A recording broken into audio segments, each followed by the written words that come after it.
Hello my dear students, आप सभी लोगों को मेरा प्यार भरा नमस्कार। आप सभी लोग कैसे हैं? उम्मीद करते हैं आप सभी लोग अच्छे होंगे और आप सभी लोग अपनी इस अवधि के दौरान पढ़ाई को जारी भी रख रहे होंगे and all of you are most welcome here. तो जैसा कि हम लोग भौतिक विज्ञान में चौथा चैप्टर पढ़ रहे थे जिसका नाम था वैद्युत संधारित्र। इसमें हम लोग पिछले क्लास में काफी चीजों के बारे में हम लोग बात कर चुके थे। आज हम लोग कुछ और नए टॉपिक को देखेंगे और नए टॉपिक पे आने से पहले हम लोग कुछ और मतलब महत्वपूर्ण सवालों को भी देखेंगे। बहुत ही प्यारे प्यारे सवालों को देखेंगे जो कि आप अपने सामने यहाँ देख रहे होंगे, जो आपके एग्जाम की दृष्टि से काफी ज्यादा महत्वपूर्ण होता है। तो चलिए विलंब न करते हुए हम लोग अपनी चीजों को स्टार्ट करते हैं। तो देखिए क्या है कि हमारा यहाँ पे दो सवाल है, ये फर्स्ट सवाल एंड फिर ये सेकंड सवाल। पहले सवाल को लेकर के हम लोग जरा बात करते हैं कि क्या कहता है और इसे कैसे हम लोग जो है सॉल्व करेंगे। तो आप हर एक चीजों को समझ पाएंगे, कर पाएंगे, चाहे डेरिवेशन प्रॉब्लम, चाहे न्यूमेरिकल प्रॉब्लम, चाहे आपका कोई थ्योरी रिलेटेड प्रॉब्लम हो। ठीक है, वो उसकी रिस्पॉन्सिबिलिटी मेरी होती है। अगर आपको कोई भी प्रॉब्लम कुछ भी होती है तो आप इस नंबर पे मुझे कांटेक्ट कर सकते हैं। ठीक है, और जल्द ही ऑफलाइन क्लास भी स्टार्ट हो रही है, तो ऑफलाइन क्लास में से जो भी जुड़ना चाहते हैं वो भी आप लोग हमें इस नंबर पे संपर्क कर सकते हैं। तो चलिए हम लोग स्टार्ट करते हैं अपनी चीजों को।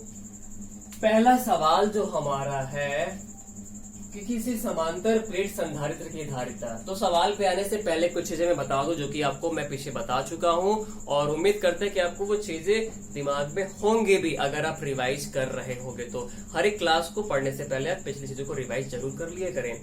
तो यानी ये जो प्रॉब्लम है ना, सवाल जो है ना, दोनों सवाल समांतर प्लेट संधारित्र की धारिता इसी पर आधारित है। समांतर प्लेट संधारित्र की धारिता मतलब पैरेलल प्लेट कैपेसिटर। इसमें क्या है कि आपका दो प्लेटें होती हैं। क्या होती हैं? दो प्लेटें होती हैं जिसकी प्लेटों का क्षेत्रफल क्या होता है a और इसके बीच के डिस्टेंस क्या होती है। धातु की दो प्लेटें, एक प्लेट ये और दूसरी प्लेट ये, बीच की दूरी क्या होती है d। ये आपका इस प्लेट को आप एक टर्मिनल से और ये दूसरे प्लेट को आप दूसरे टर्मिनल से जोड़ देंगे और इसके बीच में जो है, इसके बीच में कोई परावैद्युत पदार्थ डाइलेक्ट्रिक सब्सटेंस जिसके लिए वैल्यू क्या होती है k रखी गई होती है। तो इसकी कैपेसिटी का फॉर्मूला होता है C बराबर K epsilon not A upon D। यानी इसकी धारिता का ये फॉर्मूला होता है। यानी कोई भी पैरेलल प्लेट कैपेसिटर है, संधारित्र है, कोई भी अगर संधारित्र है जो कि वैद्युत ऊर्जा को स्टोर करता है, सामान्य भाषा में अगर कहो तो चार्ज को स्टोर करता है। ठीक है, तो उसके लिए फॉर्मूला C बराबर K epsilon not A upon D ये चीजें होती हैं। हमें इसी चीज का यहाँ पे इस्तेमाल करके सवालों को सॉल्व करना है। तो चलिए अब सवाल पे हम लोग आते हैं और साथ ही साथ मैंने आपको श्रेणी क्रम संयोजन और फिर समांतर क्रम संयोजन भी बताया रहा होगा जिसका भी इस्तेमाल यहाँ पे होगा। तो सवाल क्या कहता है, किसी समांतर प्लेट संधारित्र की धारिता 2 माइक्रोफैरड है जबकि इसकी प्लेटों के बीच क्या है, निर्वात है। निर्वात या वायु अगर बोले तो दिमाग में तुरंत K की वैल्यू कितनी होती है 1। ठीक है, तो यानी धारिता दिया हुआ, फिर आगे हमें धारिता की बात करनी है। इसलिए अभी वाला जो लाइन फर्स्ट लाइन बोला है कि धारिता जो 2 माइक्रोफैरड है, उसके लिए ना हम क्या करते हैं ना, C नॉट से लिख लेते हैं। ठीक, मैं आपको सिंपल से पहले बताऊं, C बराबर होता है K epsilon not A upon D, यही होता है। लेकिन वायु या निर्वात के लिए C नॉट से कर देंगे और वायु या निर्वात के लिए K की वैल्यू क्या होती है 1 होती है, तो यहाँ पे 1 कर दिया और 1 का मल्टीप्लाई करेंगे तो फिर चीजें आपका 1 से गुणा करो तो कोई फर्क नहीं पड़ने वाला, ये चीजें हो जाएंगी।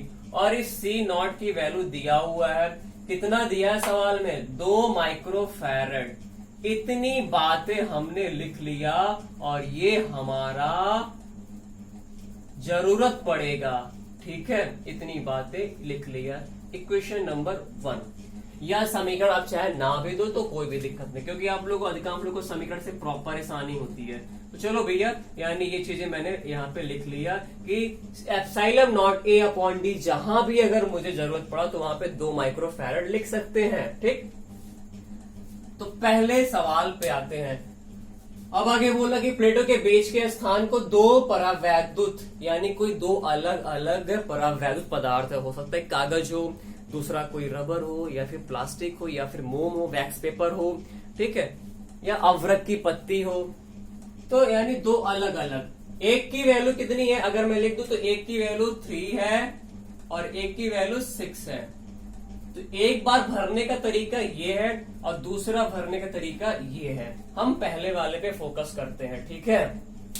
इस फिगर को अगर मैं सीधा कर दूं, ठीक है, इस फिगर को अगर मैं सीधा कर दूं, सीधा करके अगर मैं बनाऊं तो यहाँ पे आपको देखिए जरा दिख रहा होगा, यहाँ चलिए मैं बना दूं, दिख रहा सबको? हाँ दिख रहा होगा। यानी एक जो है ऐसे बना दिया, उसी फिगर को जरा हम सीधा करके बना ले ताकि हमें समझने में काफी आसानी हो जाए। एक 3 वैल्यू वाला है और एक 6 वैल्यू वाला है, आधा आधा भरा गया है, ठीक है, आधा आधा भरा गया। देखो ना, बोला प्लेटों के बीच के स्थान के 2 परावैद्युत की बराबर मात्रा में भरा हुआ, ठीक है। यानी इसी फिगर को हमने ऐसे करके बना लिया, समझ रहे हो? ठीक, ये जो है यानी ये भी आपका a/2 और ये आपका a/2, बाकी ये बीच की दूरी तो d ही है। तो यहां पे अगर हम देखें तो दो संधारित्र बन गया, एक तो ये हिस्सा वाला और एक आपका ये हिस्सा वाला। इसका भी एक सिरा यानी यहाँ पे यही है और इसका भी एक, यानी इन दोनों का ये पॉइंट एक जगह कॉमन, और इधर वाले का देखिए ना, ये वाला और ये वाला, यानी एक इधर। यानी अगर समांतर प्लेट संधारित्र, 1 मिनट थोड़ी सी इशू आ रही है, थोड़ा सा आप प्लीज वेट कर सकते हैं, 1 मिनट।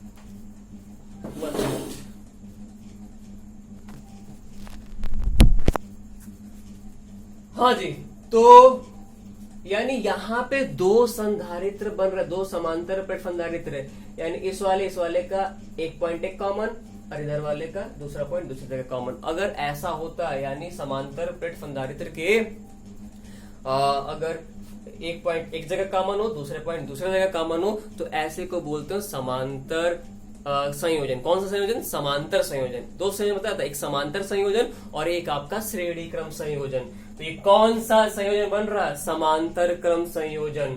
तो यहां से चीजें क्या बन जाएंगी? यानी यहाँ पे समांतर क्रम संयोजन, ठीक। तो उसको अब हम करते हैं, यानी क्या हो जाएगा, चलिए मैं यहाँ पे इस जगह को इस्तेमाल कर लेता हूं।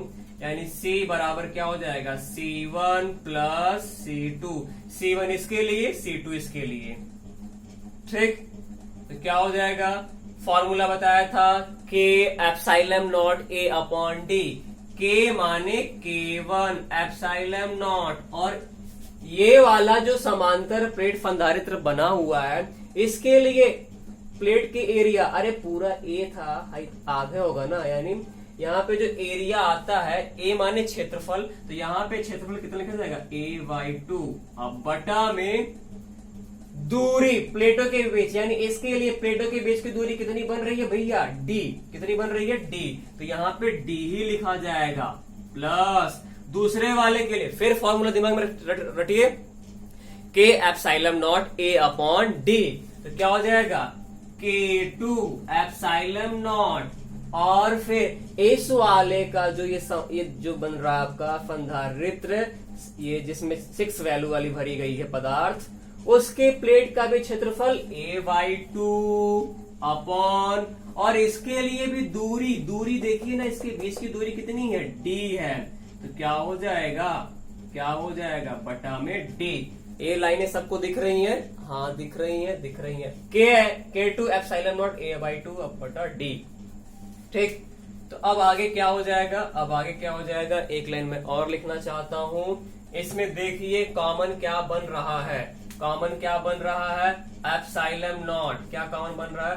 एप्सिलॉन नॉट कॉमन बन रहा है, और फिर A भी कॉमन बन रहा है। a/2 भी कॉमन बन रहा है। अब बटा में d दिखेगा आप लोगों को, नहीं दिख रहा है ना, ठीक है, तो मुझे ऊपर कहीं लिखना पड़ेगा। चलिए मैं जरा ये वैल्यू ना कहीं लिख लेता हूँ, ये वाला मान लिख लेता हूँ, यानी कितना कितना है एप्सिलॉन नॉट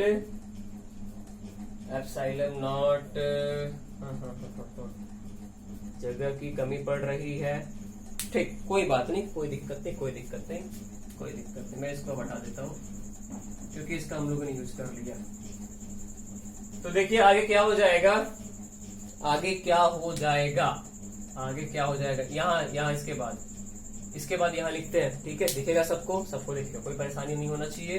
हाँ जी, तो C बराबर कॉमन जो बन रहा है, कॉमन ले लेते हैं, कॉमन क्या बन रहा है एप्सिलॉन नॉट a/2, तो 2 नीचे चला आएगा 2 और फिर d, और अंदर क्या बनेगा K1, इसके पास क्या बचेगा K1 और इसके पास क्या बचेगा K2, ठीक है, क्लियर हुआ। तो C बराबर, अब देखिए यहाँ पे एप्सिलॉन नॉट a/d की वैल्यू आप पहले ही लिख चुके हो, क्या है 2 माइक्रोफैरड। ध्यान रहे 2 माइक्रोफैरड है, तो इसका आंसर भी किस में आएगा, माइक्रोफैरड में ही आएगा।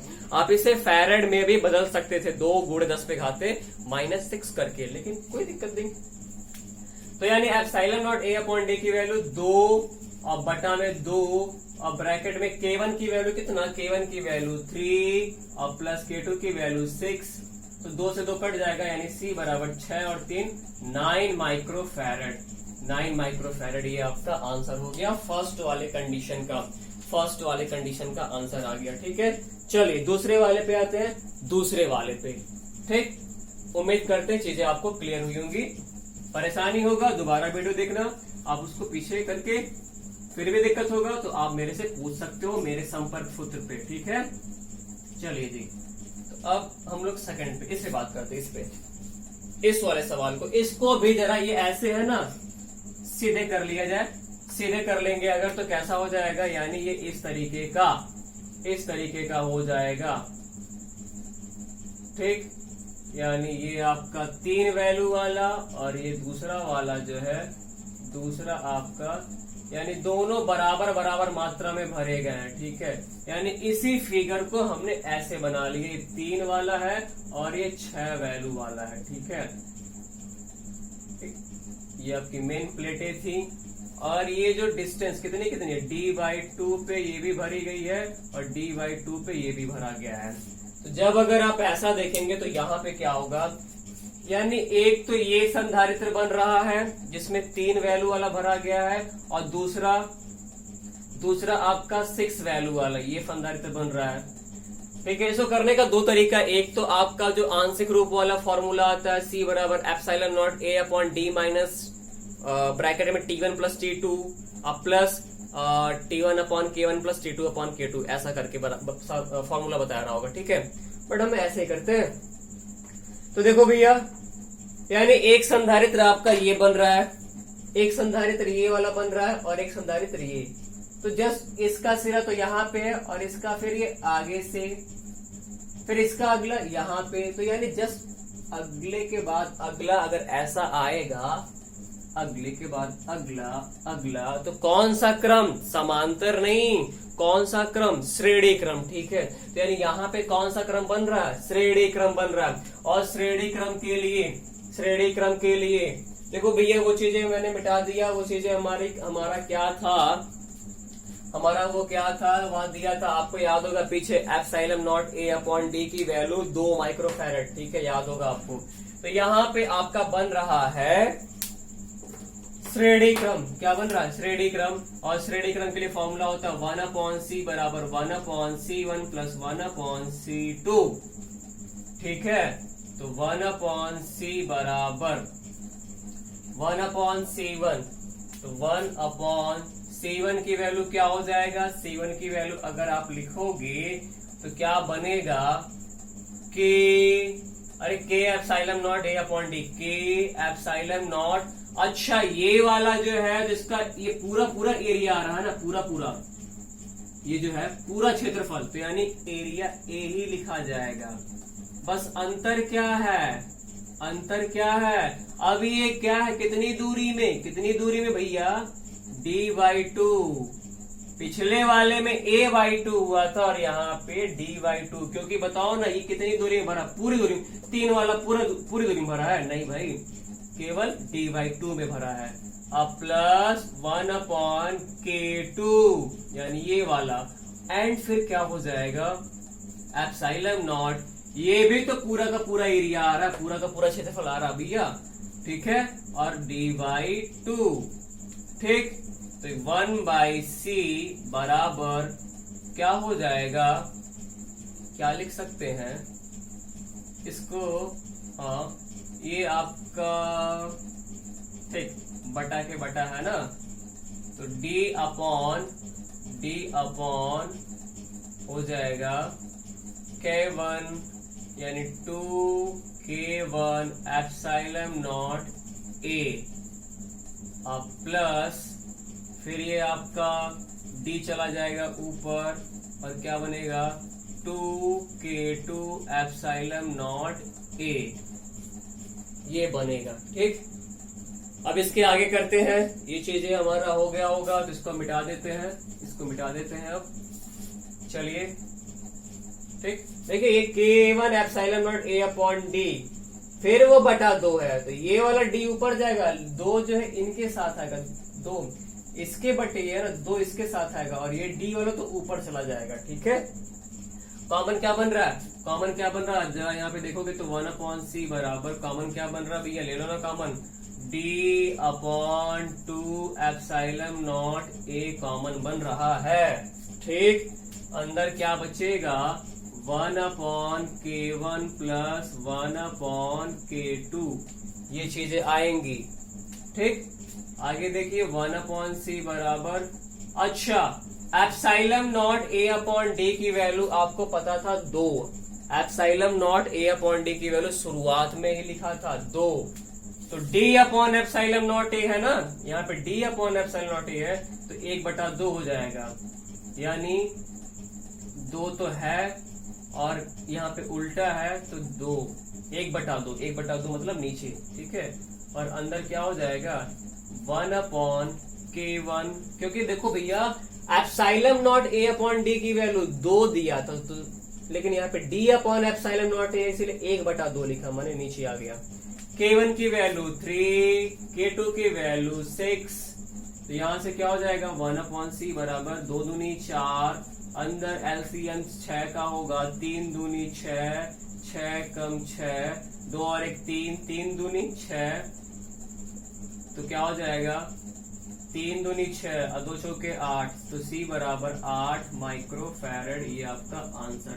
तो ये आपका प्यारा प्यारा सवाल रहा, इस तरीके से सवाल बन सकते हैं। हो सकता है दूसरे सवाल में कोई दे दे परावैल्यूज पदार्थ और दूसरा खाली छोड़ दे, मतलब एयर के लिए वैल्यू कितनी होती है? 1 होती है, ठीक है।